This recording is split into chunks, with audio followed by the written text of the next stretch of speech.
Any rational person knows that there's no big brother watching you. No one's out to get you. There's no master conspiracy against you. That's just you being paranoid.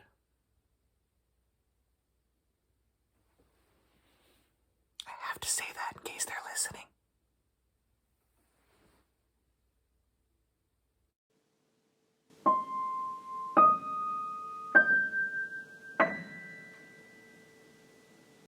Hello, everybody, and welcome back to the Horror Movie Syllabus. My name is Professor Victor, and I'll be your host as we go through all of the essential, noteworthy, interesting, and notorious modern horror films. If you're new to the channel, I recommend you check out the introduction video. There's a link to that in the description below. It'll give you a pretty good sense of what the Horror Movie Syllabus is all about. But in short, we're going to take a look at a particular subgenre of horror and then examine 3 movies from that subgenre. Today's subgenre is horror movies about paranoia. And when we're talking about paranoia and horror movies, honestly, we're talking about a wide range of potential movies that could fit into the subgenre. There's a lot of movies, a lot of horror movies that play on paranoia, that use paranoia as an element of the movie, as a factor for the characters, or in trying to instill that kind of feeling into the audience itself. So as a result, this subgenre tends to be a little bit nebulous or a little bit broad in scope. So for me, the way I try to get my hands around the subgenre, the way I try to approach it, was to look at movies, horror movies, where the paranoia is the central focus of the film, or where the paranoia was a memorable aspect of the film. And I think as we go through the movies that we're talking about today, you'll see what I'm talking about. But essentially, I wanted to focus on movies where the paranoia was noteworthy, if you will. And we're going to look at both movies where the paranoia is affecting the characters and movies where the paranoia is kind of supposed to affect the audience. We're going to look at both. And as we go through the movies, I think we'll see that when it comes to horror movies, just because it's paranoid to think that everybody's after you doesn't mean you're wrong and doesn't mean they're not actually after you. Otherwise, you frankly probably wouldn't have much of a movie. But we'll get into it a little bit more in depth as we go on. As usual, we've ranked the movies from undergraduate to graduate to postgraduate level, and in this case, we're ranking them in order of how legendary they are. So as we go on, the movies get more and more legendary in the horror community. So this will be a fun one. So with that, make sure nobody's eavesdropping on you, nobody's listening in, and let's go ahead and start talking about these movies.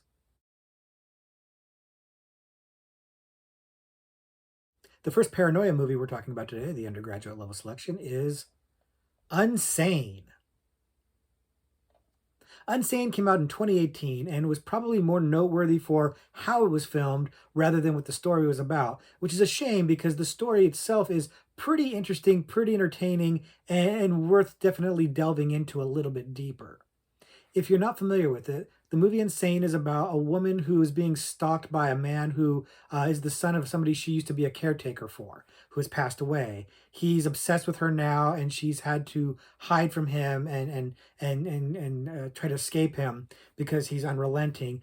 And then when she goes to seek some help, she winds up getting committed in a mental institution. And she starts seeing her stalker in the mental institution.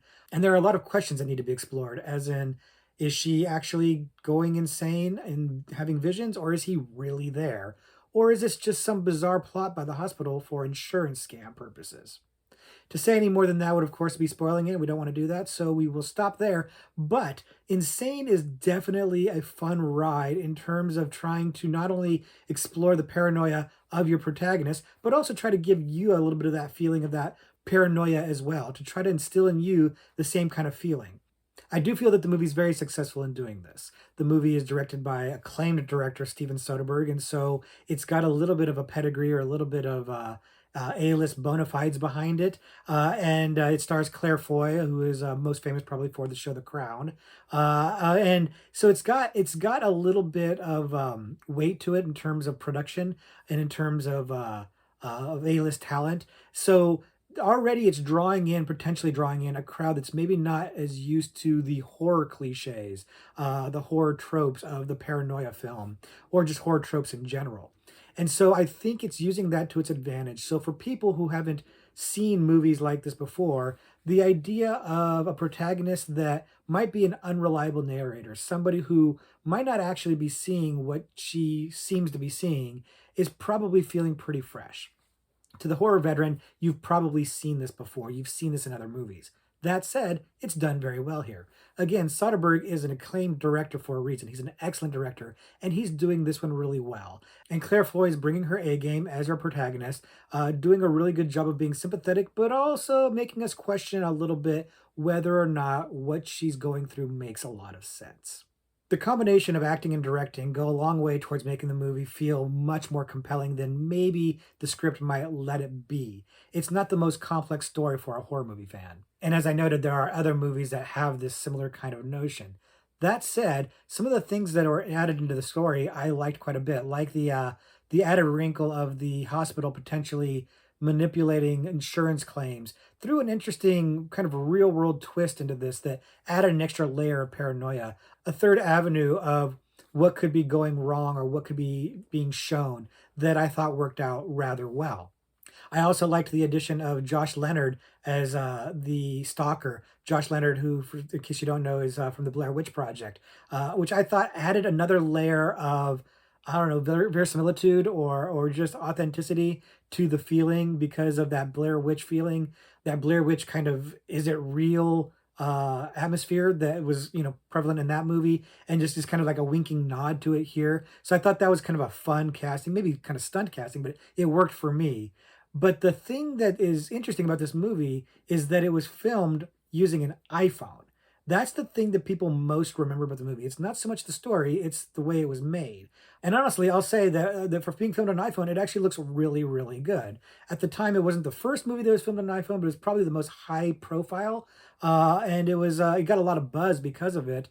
Somebody like Steven Soderbergh, a true auteur, using an iPhone technology, the same kind of technology that resides in most of our pockets, and frankly, by today's standards, is outdated. I think it was like a 7 plus or something. It was an interesting and exciting idea, or an exciting notion that he could use the same equipment that we all use now, setting aside the fact that he would have lots of other things available to him, including lighting and other things, special effects, etc. It was still an exciting notion, and the movie got a lot of buzz because of that. What's interesting is I think the movie stands on its own even without the gimmick, if you will, of the iPhone filming. I think that the critical reception to it reflects that. I think that people came for the iPhone. They wanted to see the gimmick, the shtick, and wound up thinking the movie was really, really good. And in fact, I think it's not really just a gimmick to use the iPhone. I think that it winds up adding a lot to the story because it gives it, again, that kind of intimacy or realism, a certain off kilter kind of feeling. It doesn't have that glossy sheen that most Hollywood productions have.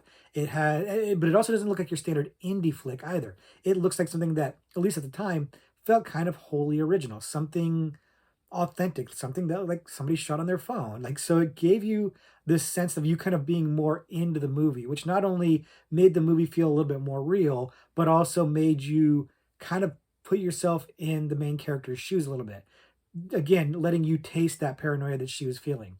I think it was very, very effective. I think this is an underrated movie, even though it was really well received critically, and I think it was somewhat of a hit commercially. It doesn't get talked about as much. I don't see people talking about it in horror forums or on horror best of lists or stuff like that. So I do think it is, at least in the horror community, a little bit underrated, or more underrated than it should be. I don't know if it's the iPhone gimmick that overshadows the story a little bit, or if the fact that, like I said, horror veterans have seen this premise before, but it's executed really well. So even if you've seen it before, seeing it done really, really well does make a difference. It does make it a cut above other movies. The whole "is she crazy" aspect of it, again, while maybe a trope, is one that's very effective and one that I have seen some people debate online. Again, not a lot, not as much as I would think there would be, but leaving the audience, the viewer, with that uncertainty of whether or not what they saw was authentic or real is a great way of, again, imposing that paranoia from the character onto the audience. It lets you feel that paranoia, it lets you experience it. It's one of the reasons why I picked this movie for the paranoia subgenre, because not only is the main character potentially being paranoid, but also the audience starts to feel a little paranoid about whether or not they've been hoodwinked by an unreliable narrator. Very effective, very interesting. If you haven't seen Unsane, I definitely would recommend it. I think it's a very well made movie, very interesting, solid story, excellent acting, excellent directing. Definitely worth your time. And if you have seen it, let us know what you think in the comments below. Am I overselling it? Do you think that it really is not as noteworthy as I do? Let me know what your thoughts are in the comments below. The next Paranoia movie we're talking about today, the graduate level selection, is Get Out. Get Out was released in 2017 to much fanfare and critical acclaim, and with good reason. This movie kind of hit like a little bit of a bomb in the horror community and really in the movie community in general. It really shook up the industry and wound up becoming kind of a cultural touchstone, or really just kind of a really important and noteworthy film in general, not just horror film. But we'll get into it. If you're not familiar with the movie Get Out, the movie is about a black man with a white girlfriend who invites him back to her parents' house in the country to meet the parents. And his general uncomfortableness about being the only black man in a all white crowd, upper class family, and just how unsettled he is. And is that just his paranoia that he feels like something's not quite right there, or is something actually not quite right there? And hijinks abound as he explores that question. And of course, I'm not going to spoil it for you if you haven't seen it, but if you haven't seen Get Out, you should absolutely see Get Out. It may be a little too soon to call it a bona fide classic, but I'm pretty sure it's going to be a bona fide classic. This movie is exceptional, as evidenced by the fact that it was recognized by the Academy Awards for multiple nominations and even one for Best Screenplay, deservedly so.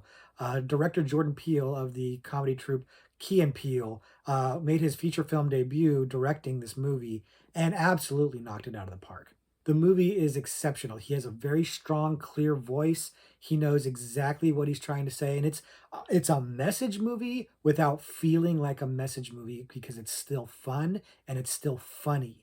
It's got a really good blend of humor and horror, and it's got an outstanding cast led by Daniel Kaluuya, who I believe got an Oscar nomination for his acting in this as well. Also starring Allison Williams and Lil Ray Howery, Lakeith Stanfield, Bradley Whitford, Catherine Keener. Every single person in this movie is doing A work. They are doing exceptional work here. And the direction is on point. The script is very, very fun. Everything is coming together wonderfully for this movie. The ingredients are all there for basically perfection. I really would struggle to find a flaw with this movie. And I'm not alone in this. I think the movie's gotten tremendous amount of praise. I think there was a notoriously like on Rotten Tomatoes, it had like 98 or 99%. Like there was like one bad review. And that person looked kind of foolish for giving it a bad review, I guess. But the point is, everybody seemed to kind of agree of how good this movie is. And surprisingly, there hasn't been a lot of backlash since then. I think some people have walked this back a little bit. Say, well, it's not amazing, amazing. And actually, I would beg to differ on that. But I can understand that people are walking with, but nobody seems to come around and flat out say, overrated or not good or anything like that. And I think it's because it's not overrated. It's not good. It's pretty great. I think that people, even people who don't like politics in their movies, and I can go off on that for a whole other video at some point. But even those people still have a good time with this one because again, it doesn't feel heavy-handed. It's not clunky the way the most recent Black Christmas remake was. More on that in a future video.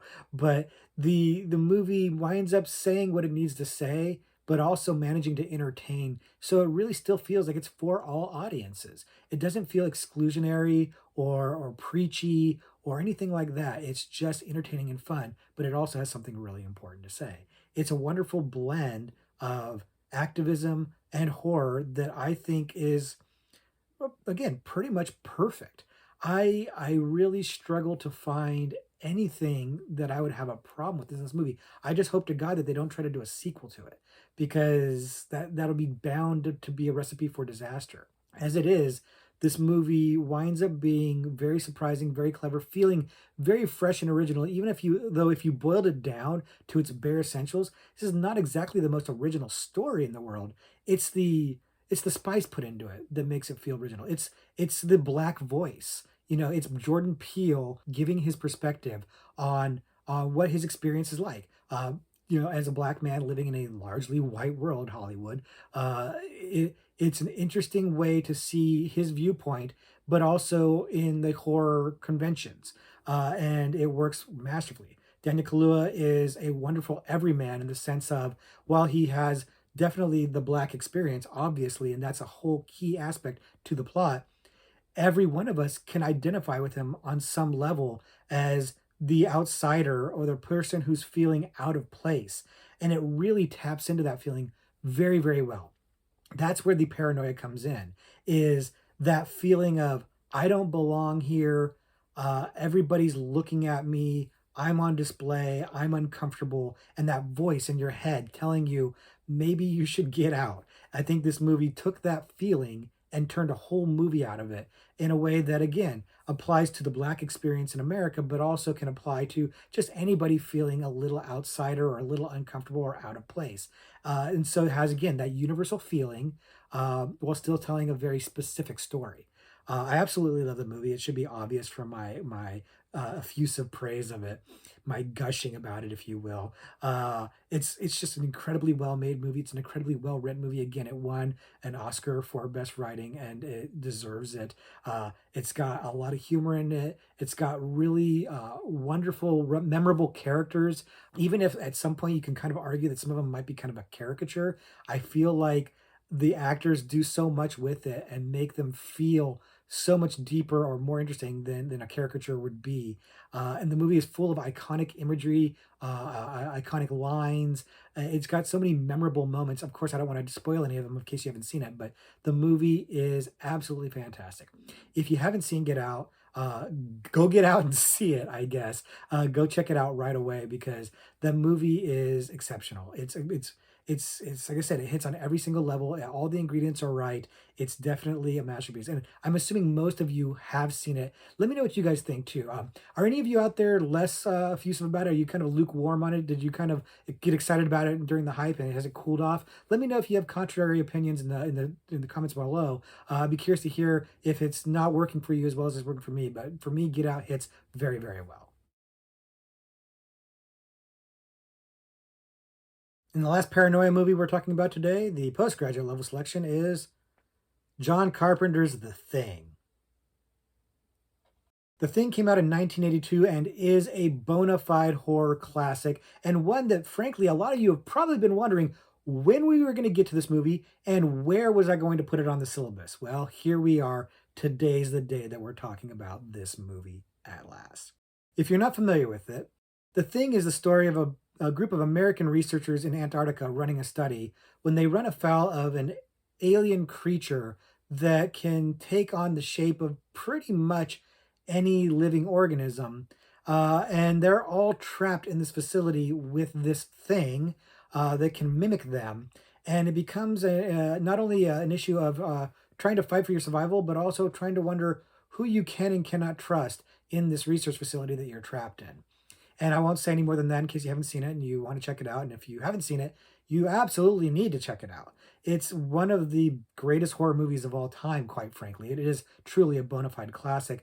It's one of, if not the best movie by John Carpenter, who is one of, if not the best director in the horror community. So it's definitely a must see on many, many levels, but not the least of which is it's just really, really good. It's really, really entertaining. The movie has special effects by Rob Bottin or Bodden, depending on who you talk to, and they are outstanding. The practical effects in this movie are a big part of what makes this movie so memorable. The Thing, the alien monster, and all the different forms that it takes are represented in practical form by these creature effects by Rob Bottin, and they are outstanding and disgusting and amazing and horrific. Bottin's work, along with Carpenter's direction, are a big reason, one of the biggest reasons why this movie is so beloved and has endured so long as such a classic. But you have to mention the cast as well, with led by Kurt Russell, an exceptional cast where everybody's doing a great job. Everybody is really interesting, and while there's a lot of characters and you won't necessarily get to know all of them, they all feel memorable because each actor is doing their part to stand out as somewhat of an interesting character, and that adds a lot to the movie as they start to get picked off one by one, and you start to wonder who is and who isn't trustworthy. And that's why I wanted to talk about the movie here. This movie could have easily gone into the alien subgenre or the monster subgenre or any number of other subgenres because it qualifies for a lot. There's a lot of things going on. I wanted to save it for here because for me and for a lot of other people, the paranoia of who is and is not a thing is the best part of this movie. Yeah, the creature effects are amazing. I'm right there with everybody on that. But the thing that really gets under my skin in this movie is not knowing if the people you're sitting next to in this facility might be a monster. It works out really, really well. It to me is the most chilling part of this movie that is set in sub-zero temperatures. Um, it really freaked me out the first time I saw it, and it still freaks me out when I watch it now. I know, I know what's going to happen in the movie. I know who is and isn't going to turn into a thing, and yet I still find it to be very, very effective. Again, credit John Carpenter for directing the hell out of this movie because it really lends itself to that feeling of paranoia and dread and that uncertainty, wondering what's going to happen or who's going to be turning on the group. The scene where they're testing the blood is one of my favorite parts of the movie. Really tense, real nail biting. Paranoia at its best in a horror film. So I felt like I had to put it in this subgenre because to me it's the part that makes the movie so memorable, wonderful. That gets to me. It's the part that gets to me every single time. Not to mention that I think that the ending of the movie, which I won't spoil, I think the ending lends itself to a whole new sense of paranoia, both for the characters and for the audience. And those of you who have seen it, which is many of you, you know exactly what I'm talking about. And even though there's been a lot of discussion about that ending and what exactly it means, and I think even some of the people behind the movie have come out and said what it means. Let's be honest, it really lends itself to an additional layer of paranoia that works exceptionally well. It's like a chef's kiss on at the end of the movie. It winds up being the paranoid cherry on top of this wonderful paranoia sundae. Now, the movie, unlike the other ones we've talked about, did actually have a little bit of a franchise. It had a prequel that came out, I think, 2011, that was actually not as bad as people say it is, but unfortunately, the decision to use CGI instead of practical effects for the monster really undercuts its ability to be a good movie. It really is a pretty good, reboot slash prequel. It's got a very similar plot to the original movie, and could have been a lot better if they just gone with the practical effects. I think that would have won people over a lot easier. It's also got some comic books and video games, so there's a lot of other stuff to explore if you like the movie. But really, it is that John Carpenter movie that is the must see. It is the one that's going to be the most effective and the most satisfying for you. I love this movie. I don't know anybody who doesn't at least like this movie, if not love this movie, if you've seen it. And I know that most of you have. So if you would like to in the comments leave me any contrary opinions, of course do. But my guess is you guys like this movie. So tell me, what are your favorite parts of the movie? Do you agree of putting it in a paranoia section like I did, or do you think it's stronger to be in another subgenre? On your syllabus, are you putting it in a different subgenre? If so, which one and why? Let me know in the comments below how you're feeling about this. And if by some chance you haven't seen the thing, go see it and come back and let us all know what you thought of it because it's going to be an experience you won't forget. So those are our picks for the paranoia subgenre of horror. But if you like those movies and you want a little bit more, I've got some extra credit ones for you. So don't be paranoid about it. The first one I'm going to mention is another John Carpenter movie, They Live. Now, They Live is a little bit different in the sense that it's really a little bit more science fiction and action than horror, but the concept is definitely one that lends itself to not only horror but paranoia for sure. If you're not familiar with it, essentially the story is about a man who comes across these sunglasses that when he puts them on, lets him see the world for what it really is, which is a world being dominated and controlled by aliens, giving subliminal messages to humans to keep them docile and placid while the aliens take over and manipulate the humans into doing their bidding. It's a wonderful movie. It's again another John Carpenter movie and another great example of him directing that gives it that feeling of paranoia, that feeling of what would you do if you were the one who found this out. And while it doesn't play with the audience the way that Unsane does, you're never doubting that the protagonist is right. It does interestingly tap into a real world paranoia in the sense of this could be happening. Is this actually happening? And I don't necessarily mean like are aliens subconsciously, giving subliminal messages, but how much are we being affected or controlled by subliminal messages in advertising and movies, etc. It really is taking a real world thing and then just kind of sci-fi horroring it up to make it into an entertaining movie where the reality is kind of happening, and that's where I think the paranoia is sweetest in this movie. Is not the paranoia that the characters are feeling because they don't know how they're going to combat this and they don't know who they can trust and who is or isn't in on this, but rather the audience kind of realizing, wow, this actually is based on something that actually happens and actually affects us. So I think that's a really key part of the movie and one of the things that I like about it the most. I'm not as big a fan as other people are about it. This is an incredibly popular movie. It's got a huge cult following.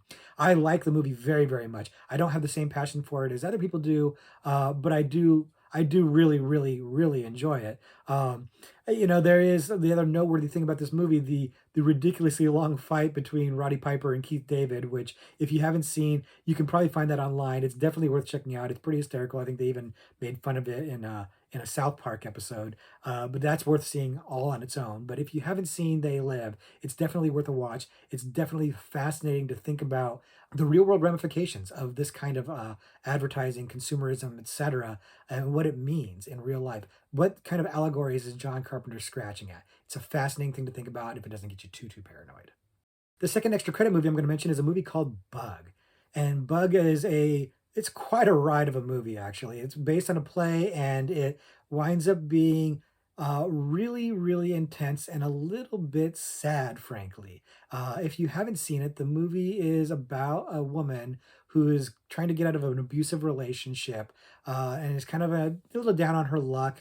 She's lost a child, and so she's not in the best headspace. And she meets a guy who seems charming and nice enough, but has some severe paranoia issues. He believes the government's out to get him, and he thinks he's being infested by bugs at the behest of the government. And I'll stop there before I spoil too much of the movie for you, but suffice to say, this movie goes into some really extremely uncomfortable places. The movie stars Ashley Judd and Michael Shannon. Michael Shannon doing amazing work in this movie. Apparently, he was in the original play that the movie is based on, and he's reprising his role in the movie. And he is absolutely incredible in this movie as the guy who is wildly paranoid and really kind of getting Ashley Judd's character caught up in his paranoia. And it's both amazingly unsettling and also really tragic to watch it happen. Bonus points to Harry Connick Jr. showing up as the abusive husband, who Harry Connick Jr. is such a charming guy and so wildly unsettling in this movie and infuriating in this movie. The acting is great in this movie. I sometimes forget that Ashley Judd is actually a really good actress because she makes some schlocky movies. But this movie really threw me for a loop. This movie, for with no pun intended, got under my skin and really bothered me. And it winds up being a wild ride that goes into some really kind of insane places.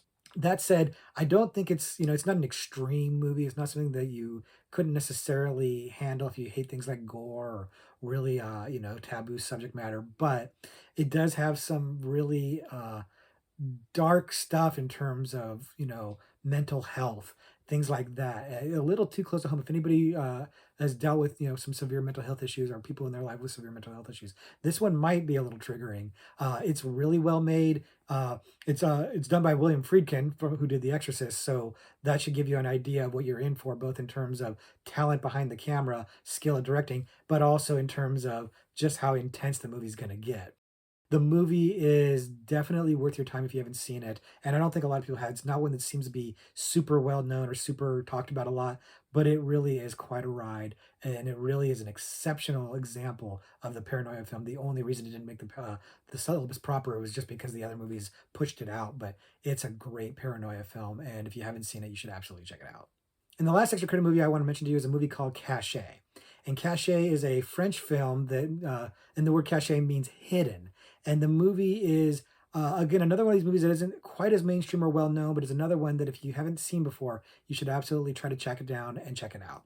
If you haven't seen it, the movie is pretty simple in its concept. It's about a family who start receiving videotapes on their front door that are filming their house.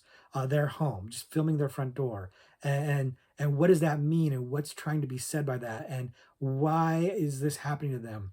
Is it a prank? Is it something more sinister? And let the paranoia begin at that point. Of course, I'm not going to spoil the movie for you, but the movie is made by Michael Haneke, and if you recognize that name, it's probably from the movie Funny Games, which is another movie he directed, which is absolutely fantastic. So you get an idea of, once again, what kind of talent you're in for behind the camera. And the way this movie unfolds is it's kind of a slow burn, and it's really strange, but it's very, very effective because you, like the family, start to feel that paranoia. You start to feel that uncomfortableness of what is happening. There's a couple of scenes in particular that are absolutely memorable and unsettling and shocking, that work out really, really, really well. But overall, the whole movie's got this sense of dread, this kind of like slow simmer of uncomfortableness that really taps into that paranoia feeling. It really does a good job of letting the audience feel that same kind of paranoia that the family's going through. Once again, another one of those movies that blends both the paranoia on screen and the paranoia for the viewer really, really masterfully. This is again another one of these movies that's not as well known, probably because it's foreign film, and again another one that's arguably more thriller than horror. But you know how I feel about that kind of distinction. I like to call everything horror, so that's why I'm bringing this up for you here. If you haven't seen it, you should give Cashier a chance. Yes, it's subtitled, but it's really, really excellent, and it's one that I think will stick with you a little bit, make you a little bit more nervous about going out your front door. So if you haven't seen Cache, give it a chance and then come back here and let us know what you think. So that's going to do it for our exploration into the paranoia subgenre of horror. I hope you've enjoyed these movies. I think that we've got some really fine selections this week, and if you haven't seen any of them, I think you should check them out for sure because this is a cream of the crop type of subgenre for me. I think these movies are all excellent.